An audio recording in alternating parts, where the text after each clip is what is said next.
Beseech you, sir, be merry. You have cause, so have we all, of joy, for our escape is much beyond our loss. Our hint of woe is common. Every day some sailor's wife, the master of some merchant, and the merchant have just our theme of woe.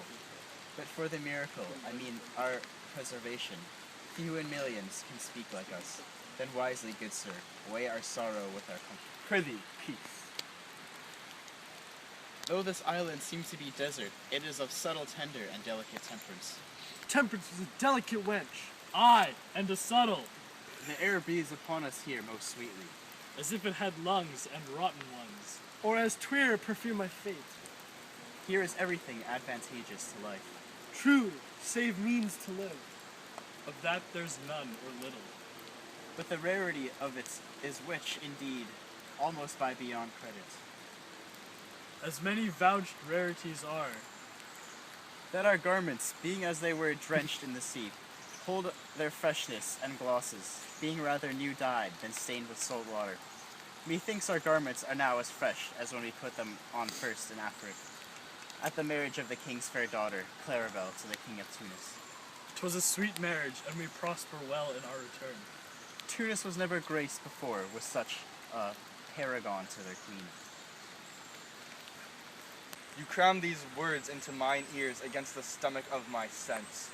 Would I had never married my daughter there, for coming thence my son is lost, and I, in my rate, she too, who is so far from Italy removed, I never again shall see her. Sir, you may thank yourself for this great loss.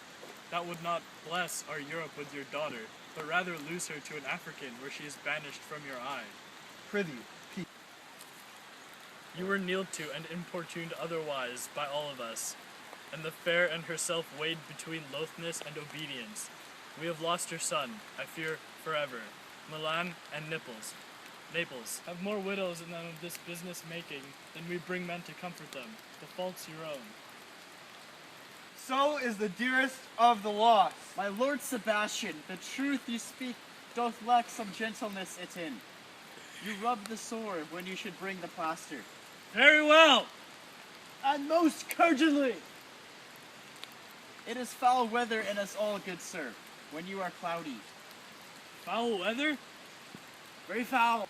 Had I plantation of this isle, my lord, You would sow it with a nettle seed. and were the king on it, what would I do? Escape being drunk for want of wine. I would by contraries execute all things, for no kind of traffic would I admit no name of magistrate. Letters should not be known. Riches, poverty, and use of service, non-contract, succession, born, tilth, vineyard, none. No use of metal, corn, or wine, or oil, no occupation, all men idle, all, no sovereignty. Yet he would be king on it. The end of this commonwealth forgets the beginning. All things in common nature should produce without sweat or endeavor. Treason, felony, sword, pike, knife, gun, or need of any engine, would I not have, but nature should bring forth of its own kind all abundance to feed my innocent people. No marrying among his subjects? None man, all idle whores and knaves.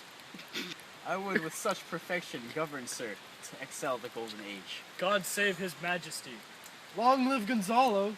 And do you mark me, sir? Thee no more. Thou dost talk nothing to me. And do well believe your highness, and did it to minister occasion to these gentlemen, who are of such sensible and nimble lungs, that they are always laughing at nothing. 'Twas you we laughed at.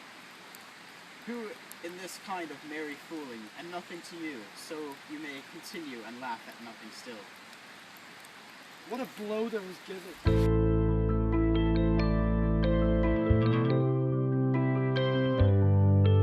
Nay, good my lord, be not angry.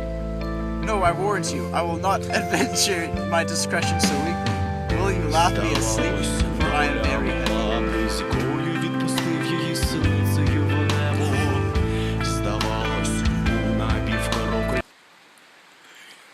sleep and hear us.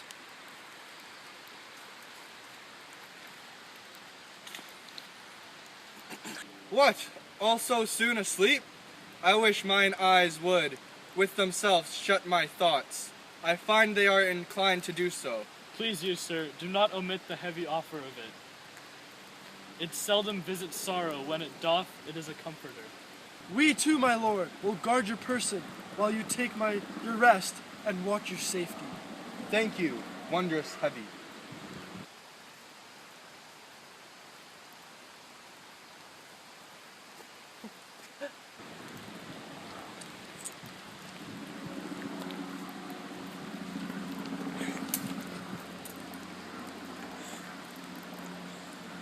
The strange drowsiness possess them.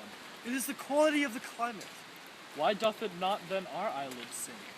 I find not myself disposed to sleep. Nor I, my spirits are nimble. They fall together as by consent. They dropped as by a thunderstroke. What might, worthy Sebastian? Oh, what might? No more! And yet methinks I see it in thy face what thou shouldst not be. The occasion speaks thee, and my strong imagination sees a crown dropping upon my head. Prithee, say on.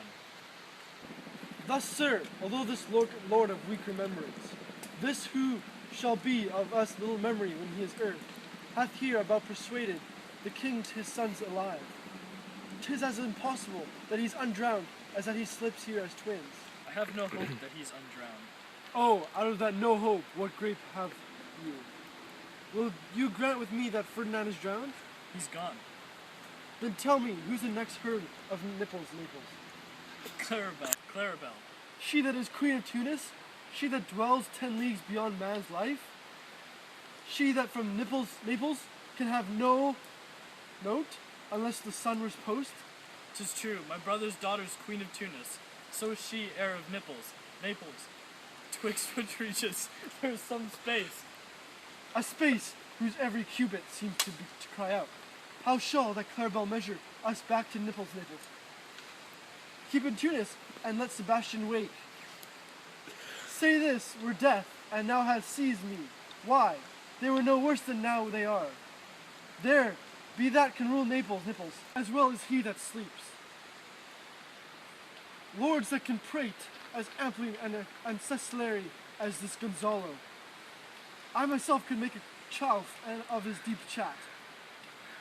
Oh, that you bore the mind that I do. What a sleep were this for your advancement. Do you understand me? Methinks I do. And how does your content leader, your own good fortune? I remember you did supplant your brother Prospero. Aye, sir, where lies that? I feel not this deity in my bosom. Here lies your brother, no better than the earth lies upon. If he were that which now he's like, that's dead. Who am I with this obedient steel, 3 inches of it, can lay to bed forever? Whiles you, doing thus to this Sir Prudence, who should not upbraid our course, for the rest, they shall take suggestion as a cat looks milk. Thy case, dear friend, shall be my precedent. As thou godst Milan, I'll come by Naples. Draw thy sword. One stroke shall free them from the tribute which thou payest, and I, the king, shall love thee. Draw together, and when I rear my hand, do you like to follow on Gonzalo? Oh, but one word. My master, through his art, foresees the danger that you, his friend, are in. Are you here to soaring cry? Open eyes of tears thee. This time doth take, if of life you keep a care. Shake off, slumber, and beware. Awake! Awake! Let us both be sudden. Now good angels preserve the king. Why, how now? Ho awake! Why are you drawn? Wherefore is this ghastly looking? What's the matter? Whilst we stood here securing a repose, we heard a hollow burst of bellowing like bulls, or rather lions. Did it not wake you? It struck mine ear most terribly. I heard nothing. 'Twas a din to fright a monster's ear, to make an earthquake. Sure, it was the roar of a whole herd of lions. Heard you this, Gonzalo? Upon mine honor, sir, I heard a humming, and that a strange one too, which did awake me. I shaked you, sir, and cried. As mine eyes opened, I saw their weapons drawn. There was a noise that, verily, 'tis best. We stand upon our guard, or that we quit this place. Let's draw our weapons. Lead off this ground, and let's make further search for my poor son. Heavens keep him from these beasts, for he is sure in this island. Lead away!